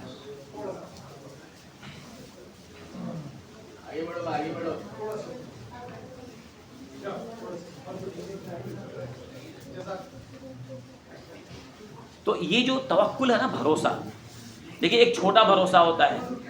دنیا میں بہت سارے لوگ چھوٹے چھوٹے بھروسے ہوتے ہیں. آپ مثال کے طور پہ ایک آدمی بھروسہ کر کے رکھا ہے کسی، مان لیجیے دنیا میں کسی کا کوئی دوست ہے کمشنر ہے، مثال دیتا ہوں میں، آپ کا کوئی میٹر ہے، اس نے کہہ دیا بھائی ٹھیک ہے میں تیرے ساتھ ہوں، معاملہ حل ہو جائے گا. کل خبر آپ کو آئی کہ وہ مر گیا. آپ بتائیے جس پر آپ نے بھروسہ کیا تھا، آپ کا ٹینشن بڑھے گا یا گھٹے گا؟ آپ نے اپنے ٹینشن میں، آپ کو کسی آدمی نے آپ کو بھروسہ دیا، ٹھیک ہے میں تیرے ساتھ ہوں اور ٹینشن مت لے، لیکن پتا چلا کہ کوئی جج ہے، مان لیجیے آپ کا بہت قریبی دوست ہے، بہت قریبی ہے، اور آپ کے کیس میں کہہ دے کہ ٹھیک ہے میں تیرے ساتھ ہوں، کوئی مسئلہ نہیں، حل ہو جائے گا. اور کچھ دن کے بعد معلوم ہوا کہ وہ جج کا ٹرانسفر ہو گیا کہیں اور، آپ کا کیس ادھر ہے، تو کیا ہوگا؟ آپ کا ٹینشن بڑھے گا گھٹے گا؟ دنیا میں جو بھروسے ہوتے ہیں نا، یہ سب چھوٹے بھروسے ہیں. یہ سب وہ بھروسے ہیں کہ آدمی مر گیا، آدمی کا ٹرانسفر ہو گیا، آدمی کہیں چلا گیا، یا کوئی آدمی بہت آپ کو وعدہ کیا مکر گیا، آپ کیا کرو گے؟ لیکن ایک بھروسہ، جس آدمی کا بھروسہ اللہ پر ہونا، وَتَوَكَّلْ عَلَى الْحَيِّ الَّذِي لَا يَمُوتُ، اللہ کہہ رہا ہے اس اللہ پر بھروسہ کرو جس کو موت نہیں آتی. کبھی موت نہیں، کبھی اس کے ہاں ویٹنگ نہیں آتی، کبھی وہ ایسا نہیں کہ بعد میں پکارو، بعد میں آؤ. وَتَوَكَّلْ عَلَى الْحَيِّ الَّذِي لَا يَمُوتُ، اس اللہ پر بھروسہ کرو جس کو موت نہیں. تو بھروسہ، جتنے بڑے کا بھروسہ آدمی کرتا ہے نا، اتنا مضبوط بھروسہ ہوتا ہے. جتنا چھوٹا بھروسہ، اتنا کھوکھلا، اتنا ٹینشن والا بھروسہ ہوتا ہے. اس لیے بھروسہ یا توکل صرف اللہ پہ کرنا چاہیے. دل کی عبادت ہے، یہ انسان کو مضبوط کرتی ہے، اندر سے گھبرانے سے بچاتی ہے، اور بڑے سے بڑے مسائل میں انسان کو بچا لیتی ہے. اللہ نے کیا کہا؟ وَمَن يَتَوَكَّلْ عَلَى اللَّهِ فَهُوَ حَسْبُهُ، اللہ پر جو توکل کر لے اللہ اس کے لیے کافی ہو جاتا ہے. آج اگر یہ کتنے لوگوں کو یہ بات نہیں معلوم ہے، اسی لیے تو اللہ کو چھوڑ کے کہاں کہاں جا کے سر جھکاتا ہے، کیونکہ اس کو پتہ ہی نہیں کہ اللہ کہہ رہا ہے اللہ جس کے لیے کافی ہو جائے، جو توکل اللہ پہ کرتا ہے تو اللہ اس کے لیے کافی ہو جاتا ہے. اللہ کافی ہے اس کو معلوم نہیں. اور آپ دیکھیے اللہ تعالیٰ کافی ہوا کہ نہیں اپنے بندوں کے لیے. کتنی مثالیں قرآن میں، رمضان میں ہم نے پورا قرآن سنا، کتنی مثالیں اللہ اپنے بندے کے لیے کافی کیسے ہوتا ہے. آپ نے سنا موسیٰ علیہ السلام، موسیٰ، 2-3 مثالیں میں دیتا ہوں. موسیٰ اور فرعون کا واقعہ، موسیٰ اور فرعون کا واقعہ آپ دیکھو. توکل کہ جب بھروسہ اللہ پہ ہوتا ہے نا، سارے اسباب ٹوٹ جائیں، سارے اسباب ختم ہو جائیں، پھر بھی اللہ مسئلہ حل کرتا ہے. سارے ڈاکٹر بولتے ہیں کچھ ہونے والا نہیں، لیکن مومن بندہ جو ہوتا ہے نا، اس کا اللہ پر توکل ہوتا ہے، نہیں اللہ چاہے تو ہو سکتا ہے. یہی معاملہ موسیٰ علیہ السلام اور فرعون کے واقعے میں. فرعون سے موسیٰ علیہ السلام راتوں رات اپنی قوم کو لے کے نکل گئے. اللہ نے کہا نکلو، اللہ کے حکم کے نکلے تھے. اللہ نے موسیٰ علیہ السلام کو کہا کہ بنی اسرائیل کو فرعون سے، اس کے یہاں سے لے کے نکل جاؤ راتوں رات، تمہارا پیچھا فرعون کرے گا لیکن تم نکلو. اللہ کے حکم پہ نکلے تھے، خود سے نہیں نکلے تھے. یہاں بھی سبق ہے، ہم اپنی منمانی نہ کریں، اللہ کے حکم پر چلیں، مدد اللہ کرے گا. مدد کیوں نہیں آتی؟ ہم منمانی کرتے ہیں. موسیٰ علیہ السلام نکلے کس کے حکم پہ؟ اللہ کے حکم پہ نکلے. اللہ نے کہا نکلو، نکل گئے. لیکن جب نکلے ہیں، جا رہے ہیں، سامنے دریا. فرعون کو معلوم چلا کہ جن کو ہم غلام بنا کے رکھے تھے، جو ہماری غلامی کر رہے تھے، بھاگ رہے ہیں، پکڑو ان کو. فرعون ان مسلمانوں کو پکڑنے کے لیے پیچھا کیا. فرعون ظالم ہے، کافر ہے، اور بنی اسرائیل مسلمان ہیں. اس کو یاد رکھو، مسلمان تھے اس زمانے کے. تو اس نے مسلمانوں بہت ظلم کیا ہے. اس لیے جب قرآن پڑھے نا تو آپ اس کو اس پس منظر میں پڑھیں کہ جتنا ظلم فرعون نے مسلمانوں پہ کیا کوئی حکومت نے نہیں کیا ہے. اس کو یاد رکھنا اچھی طرح سے. اس لیے اللہ نے بار بار اس کو بیان کیا ہے کہ مسلمانوں پہ سب سے زیادہ اگر کسی نے ظلم کیا ہے تو کس نے کیا؟ فرعون نے کیا. تو مسلمان جا رہے ہیں بنی اسرائیل کو ہم اس لیے بولتے ہیں کہ وہ لیکن مسلمان تھے، وہ سب مسلمان تھے، اس زمانے کے مسلمان تھے وہ. تو جا رہے ہیں، موسیٰ علیہ السلام نکل گئے لے کر کے، فرعون پیچھا کر رہا ہے. اور موسیٰ علیہ السلام کہاں پہنچے ہیں؟ دریا پہ، سامنے دریا، راستہ نہیں. پیچھے دیکھا مڑ کے تو فرعون پورا لشکر، لاکھوں کا لشکر لے کے آ رہا. فرعون ہے بھائی، وہ بادشاہ تھا، لاکھوں کی فوج اس کی لے کے آ رہا. سامنے دریا، پیچھے فرعون، جائیں کدھر؟ راستہ ہے نہیں. اللہ نے قرآن میں ذکر کیا کہ بنی اسرائیل جو تھے، مسلمان جو تھے، جو موسیٰ علیہ السلام کے ساتھ تھے، اپنے نبی کے ساتھ تھے، کہا انا لمدرکون، اے موسیٰ بہت بھاگ رہے تھے لوگ، ہم کو بولے نکلو نکلو نکلو، کہاں لا کے پھنسا دیے؟ کیا دیکھو فرعون آ رہا ہے، تم اب پکڑے گئے نا. ان کا جملہ اللہ نے کہا، بنی اسرائیل نے کہا، ان مسلمانوں نے کہا انا لمدرکون، اے موسیٰ اب تو پکڑے گئے نا، اب کیا کرے گا حال فرعون؟ ابھی تک جو ستا رہا تھا وہ تھا ہی، لیکن ہم بھاگے ہیں اس کے یہاں سے، اب کیا ہوگا؟ تو جب ان لوگوں نے کہا انا لمدرکون، اب پکڑے گئے، کیونکہ راستہ تھا نہیں، سامنے دریا ہے، پیچھے فرعون ہے، جائیں کدھر؟ لیکن موسیٰ علیہ السلام کا جملہ اللہ نے ذکر کیا قرآن میں. موسیٰ علیہ السلام نے کہا کلا، ہرگز نہیں، نہیں پکڑے گئے. یہ بول رہے ہیں پکڑے گا، اور صحیح بات آنکھ سے دکھ رہا ہے راستہ نہیں ہے، لیکن وہ لوگ یہ لوگ بول رہے ہیں پکڑے گئے، موسیٰ علیہ السلام بول رہے ہیں. دیکھیے یہ ہے توکل. موسیٰ علیہ السلام کا کے اندر کتنا اللہ پر توکل. موسیٰ علیہ السلام نے کہا کلا، نہیں پکڑے گئے. ان معی ربی سیہدین، میرا رب میرے ساتھ ہے، وہ راستہ دے گا.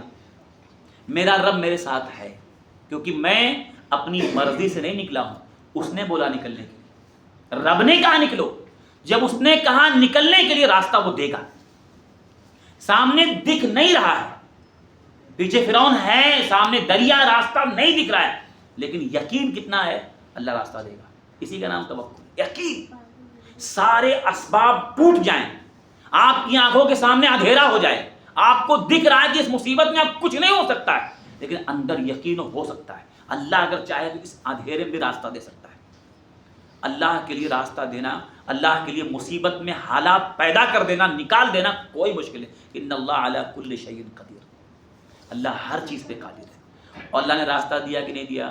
موسیٰ علیہ السلام سے کہا اپنی عصا مارو، عصا مارا، سمندریا پہ راستہ بن گیا.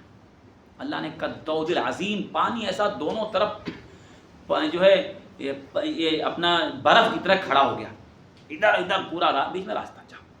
یہ ان کی آنکھوں کے سامنے ہوا ہے. ہم جو پڑھ رہے ہیں نا، یہ کوئی کہانی نہیں ہے، یہ حقیقت ہے جن کی آنکھوں نے دیکھا. ایسا اللہ تعالیٰ نے قرآن میں بیان کیا، ان کے لیے اللہ نے راستہ. لیکن وہ جملہ دیکھیے موسیٰ علیہ السلام کا کہ سامنے راستہ نہیں دکھ رہا تھا. جیسے میں نے شروع میں کہا نا، کوئی ڈاکٹر بول دیا جاؤ کچھ نہیں ہو سکتا، وہی معاملہ وہاں تھا. ان لوگوں نے کہا کوئی راستہ پکڑے گا نا، ابھی کچھ نہیں ہے. موسیٰ علیہ السلام نے کہا نہیں، میرا رب میرے ساتھ ہے، وہ دے گا راستہ، اور دیا. یہ توکل ہے. ہماری زندگی میں بہت سارے ایسے موڑ آتے ہیں کہ ہم کو لگتا ہے اب کچھ نہیں ہو سکتا ہے، اب کچھ نہیں، لیکن یہ ایمان کی کمزوری ہے. دل میں ایمان یہ ہو، یقین ہو، توکل اسی کا نام ہے. نہیں، ابھی بھی ہو سکتا ہے، ابھی بھی ہو سکتا ہے، اللہ کچھ بھی کر سکتا ہے. دوسری مثال دیکھیے، اللہ کے نبی صلی اللہ علیہ وسلم، ہمارے نبی صلی اللہ علیہ وسلم مکہ سے مدینہ جا رہے ہیں، مکہ سے ہجرت کر کے مدینہ جا رہے ہیں، سفر کر رہے ہیں، اور بہت چھپ چھپا کے جا رہے ہیں، اور پورے مشرکین ڈھونڈ رہے ہیں. جب پتہ چلا کہ محمد صلی اللہ علیہ وسلم غائب ہو گئے، ابھی نہیں دکھ رہے ہیں، حضرت ابوبکر بھی نہیں ہے، پیچھا کر رہے ہیں. اللہ کے نبی صلی اللہ علیہ وسلم اور حضرت ابوبکر کہاں جا کے چھپے؟ غار ثور میں. غار ثور پہاڑی میں جا کر کے چھپ گئے. مشرکین پیچھا کرتے کرتے کرتے کرتے کرتے نشانات دیکھتے، وہ پہاڑی ایک دم بالکل غار کے منہ پہ کھڑے ہو گئے. لیکن تھوڑا ایسا نیچا تھا کہ اگر اندر دیکھنا تو جھک کے دیکھنا پڑتا. باہر کھڑے، حضرت ابوبکر ان کے قدموں کو دیکھ رہے ہیں، نیچے سے قدم دکھ رہے ہیں، باہر کوئی کھڑا ہے. اور کیا جملہ کہا حضرت ابوبکر نے؟ یہ بخاری کے الفاظ ہیں. کہا اللہ کے رسول اگر یہ تھوڑا سا جھک گئے تو ہم پکڑ لیے جائیں گے، ہم دکھ جائیں گے، اب پکڑ لیے جائیں گے. اللہ کے رسول نے کہا اس کو چپ، اے ابو بکر تیرا کیا خیال ہے دو کے بارے میں جن کا تیسرا اللہ یہاں ہے؟ تیرا کیا، بخاری کا جملہ، اللہ کے رسول کا وہ جملہ، تیرا اے ابو بکر تیرا کیا خیال ہے دو کے بارے میں جن کا تیسرا یہاں اللہ ہے؟ ہم دو ہیں نا، لیکن ہمارے ساتھ اللہ ہے، چپ رہا، کچھ نہیں ہوگا۔ اللہ نے قرآن میں کہا لا تحزن ان اللہ معنا۔ تو یہ جو ہے یہ جملہ کہاں سے نکل رہا تھا؟ یہ یقین کہاں سے تھا؟ کچھ نہیں ہوگا، اللہ چاہے گا تو کچھ نہیں ہوگا۔ یہ توکل ہے اللہ پر۔ اللہ کیا فرماتا ہے؟ وَمَن يَتَوَكَّلْ عَلَى اللَّهِ فَهُوَ حَسْبُهُ۔ جو اللہ پہ توکل کر لے اللہ اس کے لیے کافی ہو جاتا ہے۔ اللہ کافی ہوا کہ نہیں ہوا؟ اللہ کے نبی صلی اللہ علیہ وسلم، ایک اور بات کرتے، اللہ کے نبی صلی اللہ علیہ وسلم سفر سے آ رہے تھے، سفر سے اللہ کے رسول صلی اللہ علیہ وسلم آ رہے تھے، صحابہ دور دور اپنا جا کر کے تھوڑا آرام کرنے کے لیے تھوڑا سا پھیل گئے، اللہ کے نبی صلی اللہ علیہ وسلم بھی ایک جگہ آرام کر رہے ہیں، تلوار لٹکا دیا جو ہے پیڑ پہ، یا جو بھی اس زمانے کا سب کے پاس رہتا تھا، وہ دور تھا، تو لٹکا دیا ادھر اور آرام کر رہے ہیں۔ وہ مشہور واقعہ آپ سب پڑھے ہیں، لیکن آپ غور کرو کہ اللہ کے نبی صلی اللہ علیہ وسلم اکیلے ہیں، وہاں کوئی بھی صحابی نہیں۔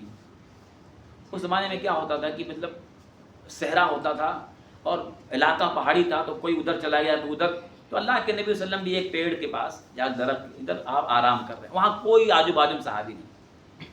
ایک دشمن آتا ہے، تلوار ہاتھ میں اٹھایا، تلوار لیا، کس کی تلوار ہے؟ نبی کی۔ ہمارے نبی کی تلوار لے کر کے تب تک آپ کی آنکھ کھل گئی، بولتا ہے اتخاف منی، ڈر لگ رہا ہے؟ کس سے پوچھ رہا ہے؟ نبی سے۔ کبھی کبھی آدمی اپنا ڈر جو ہے نا بھلانے کے لیے سامنے والے سے پوچھتا ہے، وہ تو پوچھتا ہے اتخاف منی، ڈر لگ رہا ہے؟ آپ نے کہا اللہ نہیں۔ اس نے دو جملہ پوچھا، اتخاف منی، دو جملے کا سوال کیا، نبی نے ایک جملے میں اللہ نہیں ڈر لگ رہا ہے۔ تو اس نے کہا، پھر اس کے بعد پوچھا کہ مجھ سے تم کو کون بچائے گا؟ آپ نے پھر ایک جملے کا جواب دیا، اللہ۔ بس الفاظ جو حدیث کے ہیں کہ اتنا سن کے وہ کانپنے لگا۔ دیکھو کبھی کبھی سامنے والے کا نڈر پن نا اس کو گھبراہٹ پیدا کر دیتا ہے۔ آپ اتنا اطمینان سے اس کو بول رہے ہیں، یہ اطمینان کہاں سے آیا تھا؟ یہ اندر سے جو معاملہ تھا ایک دم بالکل، وہ تلوار لے کے کھڑا ہے سامنے، بولتا تھا خواب منی، ڈر لگ رہا ہے؟ کہا نہیں ڈر لگ رہا ہے۔ کون بچائے گا؟ اللہ۔ تو یہ جو سامنے دیکھیے، کبھی کبھی الفاظ میں پاور ہوتا ہے، الفاظ کی طاقت یہ کہاں سے آتی ہے؟ وہ اندر سے نکلتا ہے۔ اندر جب ایمان کی بیٹری مضبوط ہوتی ہے نا، ایمان یہ بیٹری ہے، بیٹری اگر آپ کے یعنی وولٹیج کم ہو تو بلب ڈم ہو جاتا ہے، ایسے ایمان جو ہے نا بیٹری ہے، جب وہ پاورفل ہوتی ہے نا تو الفاظ میں قوت پیدا ہوتی ہے۔ تو ہمارے نبی کے جو الفاظ نکلے نا، جو گھبرایا نا وہ آپ کا اطمینان اور آپ کا الفاظ ان میں گھبرا گیا، کیونکہ وہ پاور والا جملہ تھا، گھبرا گیا، چھوڑ دیا۔ اس کے بعد ہاتھ تلوار گر گئی، چھوٹ کے آپ نے اٹھایا، کہا وہی سوال ریپیٹ کیا، اس کو کون بچائے گا؟ تو اس کے بعد جو ہے وہ تو مانتا، ظاہر بات ہے اس نے رحم کی بھیک مانگا، اس نے، آپ نے کہا اسلام قبول کرے گا؟ کہا نہیں، لیکن ایک وعدہ کرتا ہوں آپ کے خلاف کبھی لڑوں گا نہیں کسی سے، آپ کے خلاف جو بھی رہے گا میں اس کا ساتھ نہیں دوں گا۔ کہا ٹھیک ہے، جا، چھوڑ دیا۔ اپنی قوم میں جا کے بولتا ہے آج میں دنیا کے سب سے اچھے انسان سے مل کے آیا۔ تو جو ہے کہنے کا مطلب آپ کو غور کرو کہ اللہ کے نبی صلی اللہ علیہ وسلم اکیلے، دشمن کھڑا ہے، تلوار لے کے کھڑا ہے اور کہہ رہا ہے کہ ڈر لگ رہا ہے۔ آپ نے کہا نہیں، وہ توکل اللہ پر توکل جتنا ہوتا ہے نا، آدمی کے الفاظ کی قوت پیدا ہو، ایمان مضبوط ہوتا ہے، یہ طاقت ہے۔ اس لیے ہمارے دلوں میں نا، آج ہمارے دلوں میں گھبراہٹ، یہ ساری چیزیں، اللہ پر توکل کمزور ہے۔ ایک مثال میں آپ کو اور دیتا ہوں۔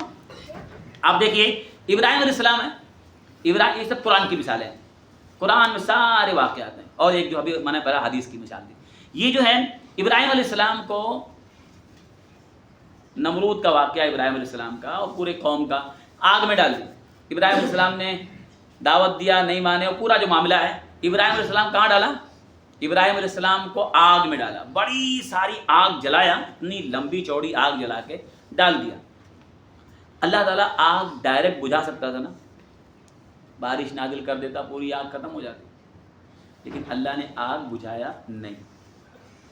ابراہیم علیہ السلام کو ڈالا گیا، ابراہیم علیہ السلام کا توکل دیکھیے، حسبنا اللہ و نعم الوکیل، اللہ ہمارے لیے کافی ہے، یہ جملہ ان کا صحیح روایت میں موجود ہے، حسبنا اللہ و نعم الوکیل، اللہ ہمارے لیے کافی ہے اور وہ بہترین وکیل ہے، بہترین کام بنانے والا ہے۔ بس ڈال دیا آگ میں۔ اللہ نے کیا کیا؟ اللہ نے ڈائریکٹ کس کو حکم دیا؟ آگ کو، قلنا یا نار کونی بردا وسلاما علی، ڈائریکٹ آگ کو حکم، اے آگ ٹھنڈی ہو جا۔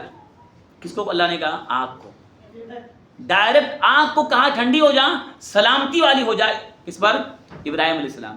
آپ غور کریں کہ اللہ جو آگ کا کام جلانا ہے، آج اللہ اسی آگ کو حکم دے رہا جلانا نہیں۔ آگ بھی غلام ہے، اصل میں آگ بھی مربوب ہے، رب نہیں ہے، وہ بھی غلام ہے، مخلوق ہے وہ، اور جو خالق ہے وہ اللہ ہے۔ اگر اللہ حکم دے دے، آگ کا کام کیا ہے؟ جلانا، لیکن اللہ جب اپنے بندے کے لیے کافی ہو جاتا ہے نا، میں نے کہا نا جب اللہ پہ توکل جو کر لیتا ہے اللہ اس کے لیے کافی ہو جاتا ہے، تو جب اللہ کسی بندے کے لیے کافی ہو جاتا ہے تو اس کو بچانے کے لیے اللہ تعالیٰ قانون بھی توڑ دیتا ہے۔ اللہ نے پورا یونیورسل لا چینج کر دیا، اللہ نیچر کو بھی اس کے اندر کی صفت کو بدل دیتا ہے اگر اللہ اپنے بندے کو بچانے پہ آ جائے۔ آگ کا کام جلانا ہے، نہیں جلائے گی۔ اللہ نے بجھایا نہیں آگ کو، آگ جل رہی تھی، لیکن ابراہیم علیہ السلام پہ کیا ہو گیا؟ ان کو سلامتی کے ساتھ وہ اس میں ٹھنڈ، ان کو نہیں جلائے گی، آگ نہیں جلائے گی۔ لوگوں نے اپنی آنکھوں سے دیکھا۔ یہ توکل ہے۔ اللہ پر جب بندہ توکل کرتا ہے تو اللہ اس بندے کے لیے کیا ہو جاتا ہے؟ کافی ہو جاتا ہے۔ اس لیے ہمیں ہماری زندگی میں آج توکل کی ضرورت ہے۔ جب سارے اسباب ٹوٹ جائیں، سارے اسباب فیل ہو جائیں، آپ دنیا کے اسباب اختیار کرنا چاہیے۔ ہاں، توکل کا یہ مطلب نہیں ہے کہ ہاتھ پیر آپ باندھ کر کے گھر میں بیٹھ جائیں، جو اللہ کھلائے گا، اللہ روزی دے گا، کچھ نہیں کرے، ایسا نہیں ہے۔ جو بھی اسباب جائز اسباب ہیں ہم اس کو حل کرنے کے لیے کریں گے، جائز اسباب اپنائیں گے، لیکن اسباب کو کبھی بھی رب کا درجہ نہیں دیں گے۔ اسباب یہ رب نہیں ہے، سب ذریعہ ہے، لیکن اصل اس ذریعے میں طاقت پیدا کرنے والا اللہ تعالیٰ ہے۔ اگر سارے اسباب ہمارے پاس ہوں بھی، اللہ نہ چاہے کچھ بھی نہیں ہو سکتا ہے، لیکن اگر ہمارے پاس اسباب نہ بھی ہوں اللہ چاہ لے ہو جائے گا۔ ہاں، بدر میں کیا ہوا؟ 313 کچھ تھے نہیں تھے، کیسے ہوا؟ اللہ نے کیسے فتح دیا مسلمانوں کو؟ دیا کہ نہیں دیا؟ ہوا۔ اللہ جو چاہے کر سکتا ہے۔ تو اللہ تعالیٰ اسباب میں صلاحیت پیدا کرتا ہے۔ تو یہ جو ہے 3 چیزیں جو آج ہم نے دیکھی، یہ بہت قیمتی دل کی عبادت ہے۔ یہ تینوں دل کی عبادت ہے۔ ایک امید اللہ سے 2 چیز کی، بخشش اور رحمت۔ اللہ سے بخشش اور رحمت کی امید ہمیشہ دل میں زندہ رہنا چاہیے۔ اگر یہ کٹ گیا، ختم ہو گیا، آپ کا ایک بازو، پرندے کا ایک بازو ختم ہو گیا، جیسا میں نے شروع میں کہا۔ ایسے دوسرا بازو کیا ہے؟ خوف۔ پرندے کا دوسرا بازو خوف ہے، اللہ کی نافرمانی سے گھبرانا، ہمیشہ ڈرنا، کہیں غلطی نہ ہو جائے، اللہ دیکھ رہا ہے، ڈر۔ تو امید اور ڈر یہ پرندے کے دونوں بازو، ہمارے دل کے دونوں بازو ہیں۔ اگر یہ ختم ہو گئے، ہمارا دل یعنی ختم ہو گیا، سمجھیے اللہ تک نہیں پہنچ پائیں گے۔ یہ اور اس کے بعد توکل، اس دل میں اللہ پر بھروسہ، توکل ہو۔ بڑے سے بڑے مسائل ہمارے سامنے آ جائیں، آج بھی حالات آپ دیکھیے کیسے بھی حالات، کبھی مسائل آتے ہیں، سیاسی مسائل بھی آتے ہیں، ملکی مسائل بھی، عالمی مسائل، بہت سارے مسائل آتے ہیں۔ بہت جلدی گھبرانا نہیں چاہیے، بہت جلدی جو ہے جذبات میں نہیں آنا چاہیے، اللہ پر بھروسہ کرو۔ تو اللہ تعالیٰ بڑے بڑے مسئلے حل کیے۔ فرعون جیسا ظالم، آپ نے دیکھا، ابھی میں نے کہا نا کہ مسلمانوں پہ کتنا ظلم کیا فرعون نے، اللہ نے مسئلے حل کیے نا۔ بس اللہ پر توکل رکھیں، اور جو کرنا ہے ہم کو، جو قرآن و سنت جو بتا وہ کریں۔ کوئی ایسا کام نہ کریں جو نبی کی زندگی میں یا قرآن نے ہم کو وہ نہیں بتایا، نبی کی زندگی سے نہیں ملتا، وہ کام نہیں کریں۔ تو یہ چند باتیں تھیں۔ اللہ تعالیٰ ہم سب لوگوں کو جو ہے یہ جو 3 باتیں بتائی گئیں، امید، خوف اور توکل، یہ ہمیں ہمارے دل میں اللہ تعالیٰ پیدا کرنے کی توفیق عطا فرمائے، اور ہمیں اس عبادت میں شرک سے بچائے۔ یہ تینوں دل کی عبادتیں ہیں، شرک سے بچائے اللہ تعالیٰ ہمیں، اور ہمیں ہمارے دل میں یہ تینوں عبادتیں بہت ہی مضبوطی کے ساتھ اللہ تعالیٰ پیوست کر دے، اسے مضبوط کر دے ہمارے دل میں، اور ہمیں ہر معاملے میں اللہ پر توکل کرنے کی توفیق دے۔ آمین، تقبل یا رب العالمین۔ سبحانک اللہم و بحمدک اشہد ان لا الہ الا انت استغفرک.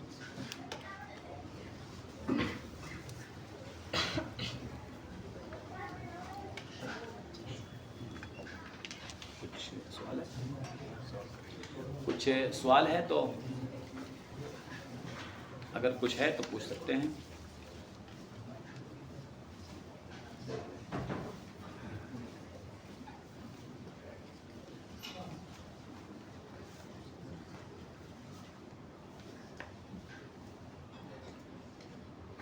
کوئی سوال نہیں ہے؟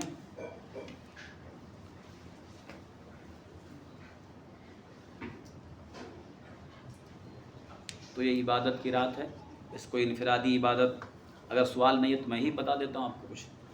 یہ جو راتیں باقی ہیں ان راتوں میں محنت سے عبادت کریں. انفرادی عبادت کرنا کیا چاہیے؟ ابھی تو ٹھیک ہے یہ درس کوئی اس کا حصہ نہیں ہے کہ جاگنے والی رات میں درس کوئی ایسا لازمی چیز ہے، لیکن یہ ایک ایسا ہے کہ بھئی سب جمع ہوتے ہیں تو کچھ باتیں ہو جائیں، اس لیے ہے. تو بھئی تعلیم و تعلم کبھی بھی ہو سکتا ہے. تعلیم کا معاملہ کیسا ہے کہ جہاں بھی موقع مل جائے تعلیم دے دو. تو ایک طرح کی یہ تعلیم ہے، ایک طرح سے یہ ایک واعظ و نصیحت ہے بس. رہا مسئلہ اب عبادت کرنے کے لیے ٹائم آئے گا تو ہم کو کیسے راتیں جاگنا چاہیے. آپ ٹائم ٹیبل بنا لو. آپ اپنے رات کا ایک ٹائم ٹیبل بناؤ. ہر رات کو ایسے ہی جاگنا چاہیے کہ جو باقی راتیں بچی ہیں یا جتنا گھنٹہ بچا ہے اس کو آپ ٹائم ٹیبل بناؤ کہ اتنا گھنٹہ قرآن پڑھنا ہے، آدھا گھنٹہ آپ قرآن پڑھیں، پونا گھنٹہ آپ قرآن. آپ بنا لو کتنا ٹائم میرے پاس ہے، اتنا آدھا گھنٹہ قرآن پڑھیں گے. آدھا گھنٹہ قرآن پڑھنے کے بعد آپ رکھ دو. پھر آپ اس کے بعد آدھا گھنٹہ آپ ذکر کرو. صرف سبحان اللہ، الحمدللہ، لا الہ الا اللہ، اللہ اکبر، لا حول ولا قوت الا باللہ. آپ صرف اور صرف ذکر کرو.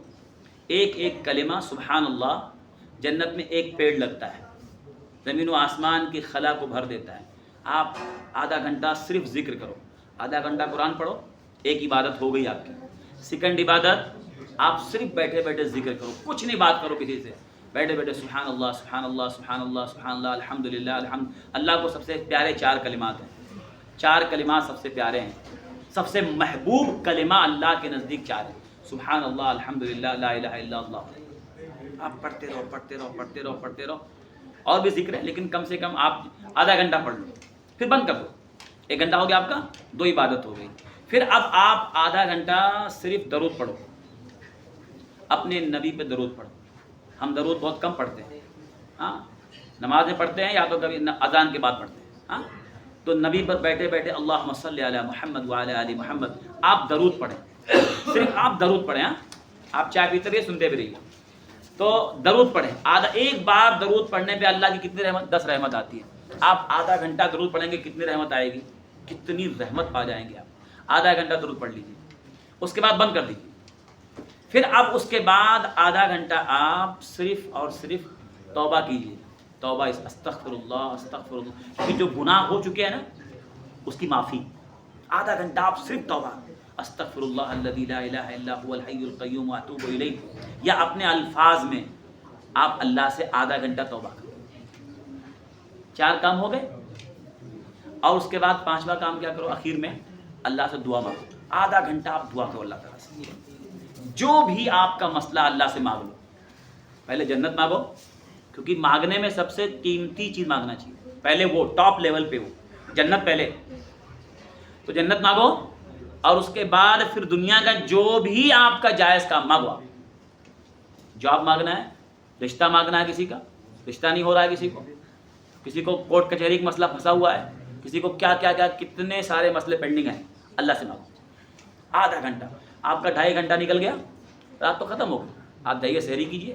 ایسا آپ یہ ساری عبادتیں جمع کر لیں گے. تو ہم کیا کرتے ہیں نا، لوگوں کو معلوم نہیں چلتا ہے کیا کروں.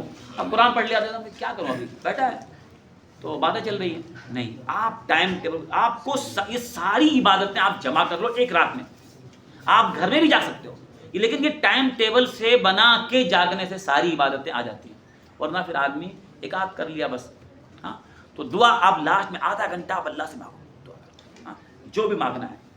ہاں، اللہم انک عفو تحب العفو مانگیے. اس کے علاوہ جو بھی اللہ سے مانگنا مانگیے. تو یہ چند باتیں ہیں، تو اس کو آپ اب اگر کوئی سوال ہو تو پوچھ سکتے ہیں.